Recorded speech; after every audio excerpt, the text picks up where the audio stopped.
Hey followers, this is your boy, Movie Maker Doug 55. Today I have two special guests with me. I have my coach, Andy McPhee, and you all know about him by now. And I also have mental health advocate, Matt Runnels. Welcome, Doug. guys. It's good to see you both bright and early over here in Melbourne. So just got out of bed, and what a way to start the day. Yeah, great start, mates. It's about, what is it now here, Doug? 3 p.m. in LA, I think it is. Doug's he's in Phoenix, Arizona. I'm in Los Angeles. So, yeah, well, sorry to get you out of bed early, mate. No better way to start the day. Quite happy. I know, right?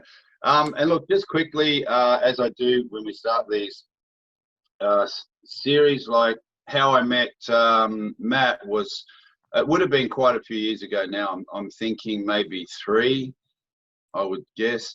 And it was because Matt is the CEO of Mindful.org Australia, which is about mental health and suicide prevention and awareness. And I was invited by Mel, who's also going to be on here. She does her own brand of, I think it's clothing, isn't it? But it's all to do again with mental health and suicide awareness and prevention. So that's how I met Matt at an event that Mel was running, and we've been friends since, and it's been really great.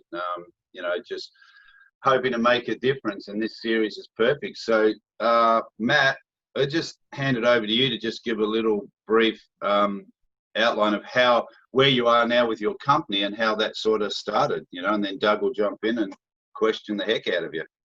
Awesome. Unfortunately for me, I got to this place in this chair and this morning from going through a lot of difficult challenges and situations in life. But unfortunately for me, I've now lost 9 mates to suicide, and experienced my own challenges with mind and behavioral health, and experienced homelessness. So when you go through all of those experiences, it was sitting up the back of a funeral and recognizing that I could continue to point the fingers and blame every other single person in the community, in the world, for the way in which people were to each other, or the way in which I kept losing mates, or I could turn around and go, enough's enough. And if I've living with all these experiences, there's something there that I can do with and create magic with for others. So it was just a kick up the butt that I needed to get into advocacy and to start sharing these things for the betterment of others. And in 2016, I launched a non-for-profit mental health charity that's Mindful Oz, which encourages people to come out of the shadows of surrounding stigma via self-acceptance, via stories of hope, healing, and recovery. And the same things that it was my rediscovery of hope, and that was in people's kindness. So we just want to put the tools and techniques back into other people's hands so that they can recognize just how strong and beautiful they are, so that they can live a healthy, happy, and fulfilling life just the way that I do now. And many other people around the world that live with diagnosis. As I always say, it doesn't have to define who we are.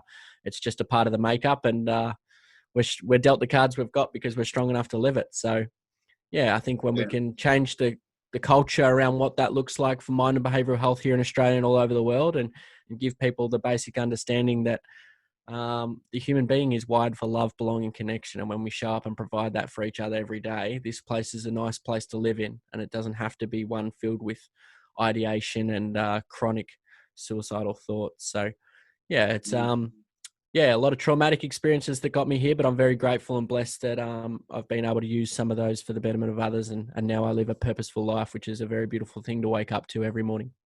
Yeah, that's amazing. Sorry, Doug, where you go, mate? Yeah, I see the emotion on your face, and I can tell that you're very outspoken about mental health. I have to commend you. And a few years back, I went through a rough spot myself, and I'm not going to go into too many details about it, but there was a point where I did contemplate on suicide. You know what changed my mind? Have you ever seen the movie Joseph, King of Dreams? No, I haven't. It's an animated film by DreamWorks, and it stars an Australian singer named David Campbell. And he sings the song titled You Know Better Than I, which is based on Joseph from the Bible. And that song played when I was contemplating on suicide. And when I heard that song, which I grew up with in my childhood, I changed my mind. And yeah. That's the beautiful thing about it, mate. It's about, you know, these different things and different ways in which we find hope, healing, and recovery. And if we can share those tools and techniques with as many people as humanly possible, hopefully we can Yeah, help keep more people here and choosing life tomorrow. Because you know, we don't realize how strong we can be until being strong is the only option. And sometimes it takes some of those thoughts and feelings and those challenges and tragedies to realize our path and to realize that they're crafting us into the person that we're meant to become, even though they're very difficult to experience. yeah, that's amazing, and that's a great. Thanks, Matt, for your share. It's really, really touching, and Doug too, because I knew a little bit about that with Doug, but not quite a lot. We've been working together for nearly 4.5, 5 years. But look, the thing that you just said then a minute ago, Matt, was it doesn't define us, and that's so important. Like we'll be bringing people on who are vision impaired and blind, and you know, deaf, hearing impaired, because I want to spread this. Doug and myself want to spread this to everybody, and we're just working on at the moment getting a lady to help sign language, so we don't leave anybody out. So people can watch this, and if they're deaf, they can join in too, because it's about everybody we can touch. And you know, Doug's not defined by him having Asperger's, or you're not defined by what happened to you in your life, and the same with me. Like this series is not about me, but I've gone through similar sort of things when I was younger, and heading in the wrong direction. Like totally, it's amazing I didn't end up buried somewhere with the people I was hanging around with, because people around me did.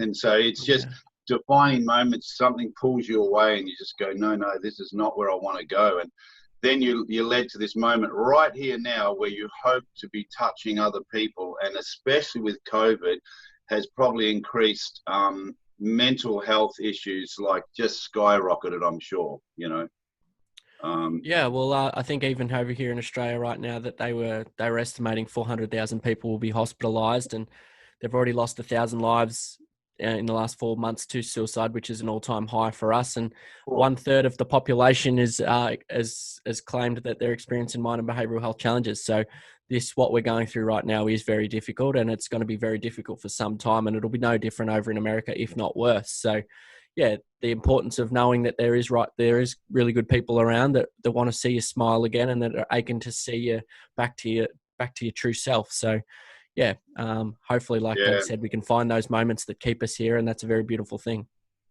Yeah, I just posted something yesterday on Instagram, just a couple of little flyers about dealing with COVID, and just look, no one has the answers. We hear so much going on now on social media. We don't know what the truth is half the time, but we do know that let's just stick to what they're telling us to do, and wearing the mask and doing everything we can to stop the spread of this. Because I just read this morning, in the States it's climbing dramatically here again. Like it's incredible, and no one has an answer. But if we stick together, if you're feeling down, just call a friend. Like, do not, like social media now, you can be on a call to someone immediately if you're not feeling right, and so just reach out.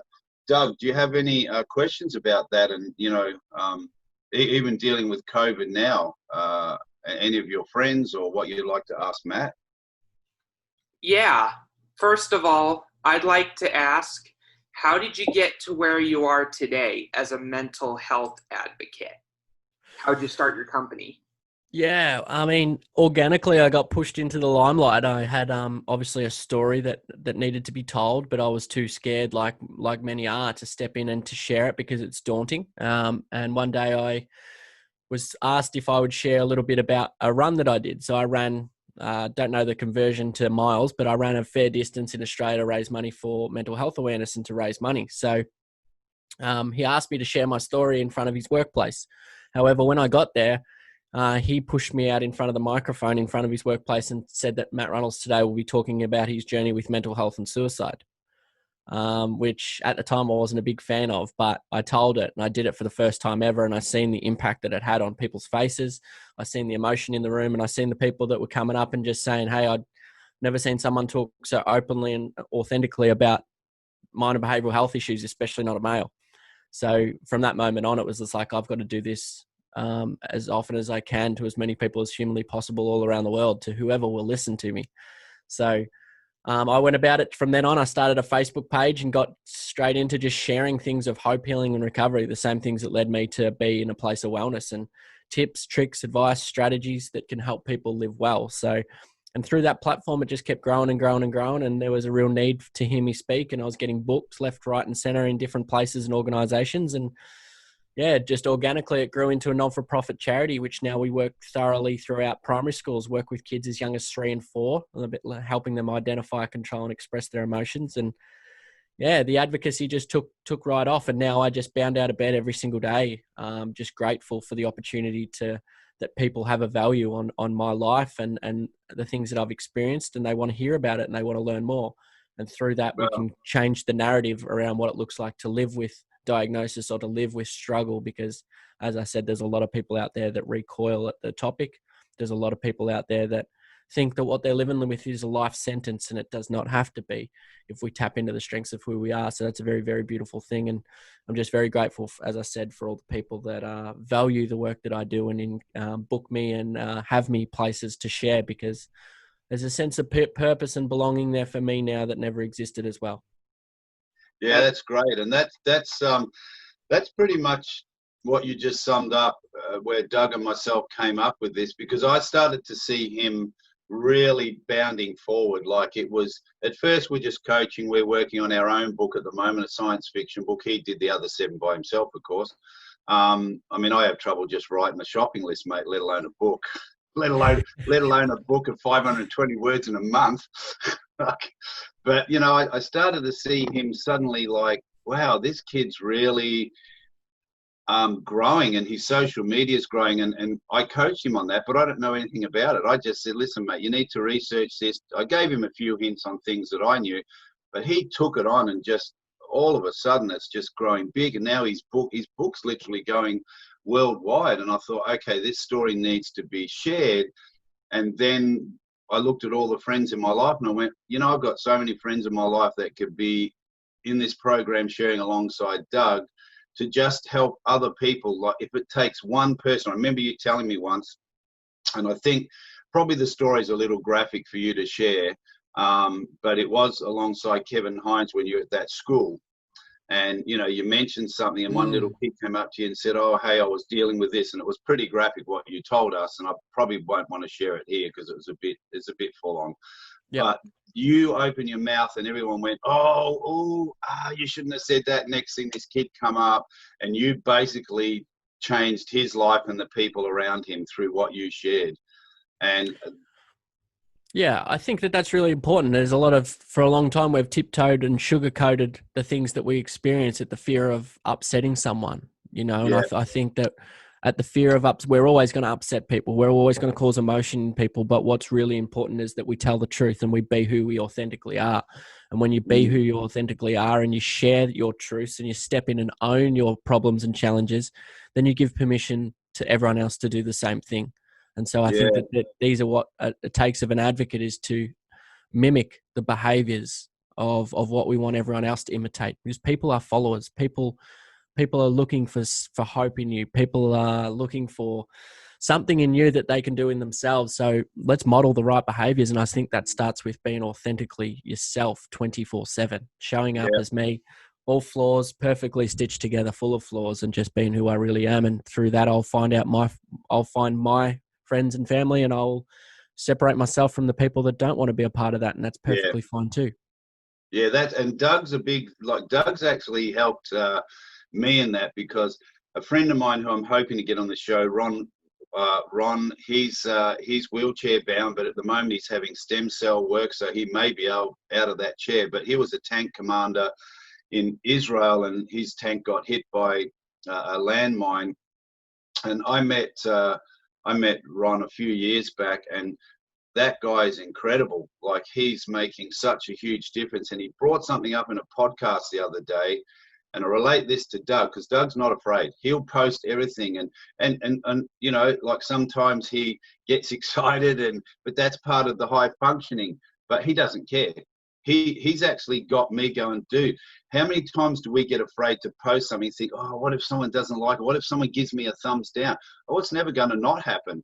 And Ron brought this up. He said, I'm so afraid. He said, I fought in a war where I wasn't afraid of my enemy. He goes, but I'm afraid of an invisible enemy giving me a thumbs down on social media. He goes, how ridiculous is that? Yeah, you know, and true. So, yeah, it's so true. And Doug, he just does, of course he cares, but he just goes for it. And he's actually inspired me to, you know, start posting stuff out there. And, you know, I mean, it's not that I don't care. It's just you are going to get people that just got something going on, they're not going to like it, and that's the way it is, you know. And the way I look at it, you're not going to please everybody in life. Never. Yeah. No. I mean, I don't know the stats for America, but Australians are 7 times more likely to find a negative than a positive in a situation. So, yeah, you know, if I write a status and I throw out a photo, and there's going to be people that don't like it, and that's okay. Yeah. That is perfectly okay. But it just gives me the perfect understanding of who are my friends, who's my gang, who's my tribe, you know, and I don't need to be worrying about people who don't agree with what I do. Because as long as you show up in alignment of who you truly are every day, you'll always find life satisfaction. How did you find that, Doug, at school? Like, you would have dealt with pretty much everything Matt just said. Yeah, a few years back, I went through a rough spot where I struggled academically. I struggled to get along with other people and staff members at my high school and other students. And I did kind of have a little bit of a thing that came with my Asperger's, which is where I got shy to present things to the classroom. My first assignment of my high school period was an essay about when dinosaurs ruled the world. And the first line in my essay was, dinosaurs ruled the world by being enormously large and ferocious. And I went to the front of the classroom to present it. And I didn't know anybody there at the time because I had just moved out of another city. And I got shy. And what I ended up saying was, rhinosaurs ruled the world by being enormously large and ferocious. And the classroom went wild with laughter, and I was really embarrassed. That's it kind of was like Doc from Snow White and the Seven Dwarfs, kind of. You know what I mean? There's always opportunities. I mean, there's things that you never, as we said, we're never going to have everyone align with who we truly are, but. Yeah, I guess as long as we are comfortable in our own skin, and that's what we try and educate people, is to learn how to love ourselves. And when we learn to love ourselves, then we can truly be loved the way we deserve from others. Yep. Yeah, it's 100%. And that's what we're hoping with, excuse me, with Doug, is just sharing his story. And we're quite open and honest that, of course, Doug's story is not, it's not the worst life journey you've ever heard, but it is for him.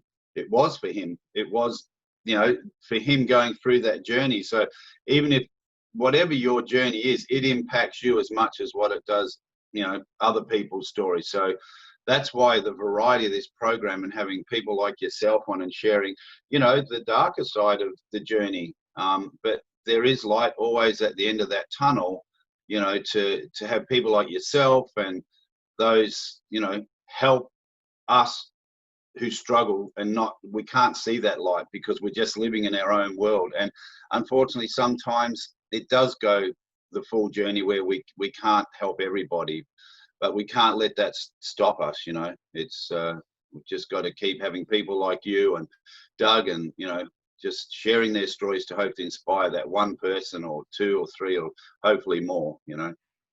Yeah, that's the positive ripple effect of sharing our truth. Yeah, and my book, From Green Flags to Blue Flags 2, it documents my high school education as well as my history with depression. That's the one that's doing really well at the moment. I think that's the one that's now in Barnes and Noble. And what other stores is it in, Doug? You said the other day. Well, it just limited what they said to Barnes and Noble, and they also said it would be in malls across the United States as well as libraries. Oh, that's great. So incredible. cool. Incredible. So Doug, have you got any questions before we, close the series down today? Have you got any other questions that may be relevant to now, like dealing with COVID, or what comes up for you, Doug?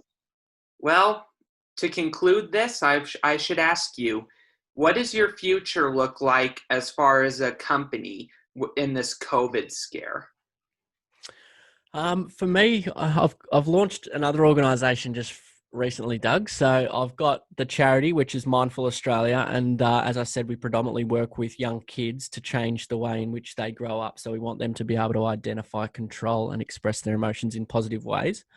And we support the people around them with caregivers and teachers and community members with skill sets that enable our kids to grow up and flourish as who they truly are, and not who the world wants them to be.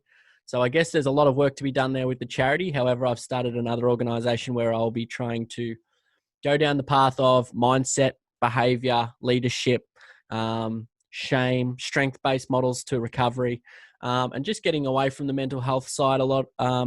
As a side gig, that doing things that I love. So it's talking about ways in which we can change our mindset and ways in which we can adapt a strengths-based model to recovery and approaches to well-being so that we can live and be our best version of ourselves every day. So there's a lot of work going on at the moment, mate, and I'm very excited and very inspired by a lot of other people around the world. So it's head down, bum up at the moment, and making magic happen for others around there with the experiences that I've gone through. So there's a lot of work being done, but a lot of it's going to have to be taken online, as we've seen with COVID, and that's okay too, as long as we keep providing love, belonging, connection. And as I said, they're the three fundamentals to the human being's condition. So it's what we all need to provide as caregivers and people that say we actively care about the people around us. Yeah, that's great. And Doug will make sure too, when we put up your details for people who can want to contact you from anywhere in the world, because you come over to America when before COVID started. You do a lot of touring around here with Kevin Hines, who wrote that. It was the book The Ripple Effect, correct? The movie Suicide: The Ripple Effect, and his book is Cracked, Not Broken. Ah, okay, yeah.